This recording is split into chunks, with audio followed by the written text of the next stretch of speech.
What's poppin', dogs? Mr. Allen here. We're about to graph this radical function here using transformations. So first thing we want to do is we want to describe our transformations from our parent function, f of x equals the square root of x. Well, the first thing I have here is that negative out front. That's going to be a vertical reflection or a reflection over my x-axis. Now the next one here, that 2, is going to be a vertical stretch by a factor of 2. Now we're going to go inside that function. I have a plus 1. That means I'm going to the left, because we've got to think opposite on the inside, left 1. And the last one here, I'm going to be going down 3. On the outside, it's vertical, and it's just as is normal. I don't have to flip things. I don't have to go opposite or anything like that. Down 3. All right, so now what I'm going to do is I'm going to graph my parent function in green.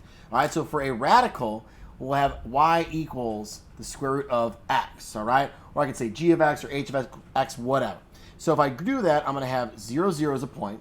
Then if I plug in 1, I get 1 for my y value. And then if I plugged in, say, 4, because that's easy to square root, I'd get 2. So 4, positive 2. Okay. And if I wanted to go even further, I'd have 9, comma 3. All right. So I got this nice little whoop right there, right? It's like half a parabola on its side. All right. I'm not going to graph the line for this thing, but I'm going to use those points with these transformations to get my new function graphed. All right, so in orange, we want to reflect over the x-axis. I'll take this first point here. If I reflect it, nothing happens. Vertical stretch by 2. Well, if I multiply my y value, which is 0 by 2, it doesn't do anything. And if I go left 1, whoop, and then I go down 3, that does actually change something. So there's my first point.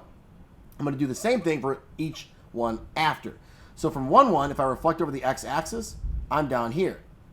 Then if I go vertical stretch by 2, well, multiplying that by 2 is going to give me negative 2. Then I'm going to go left 1, which puts me here.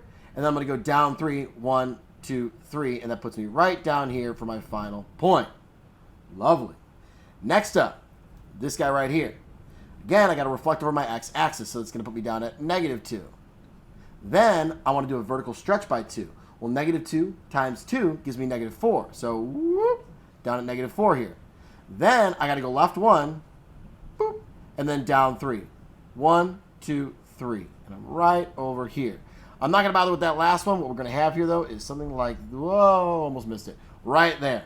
All right, it's going to be stretched vertically. It's flipped upside down, and it's been shifted. That all looks about right from the green one right here, right? Flipped, stretched, shifted left and down. That checks out. That is dope.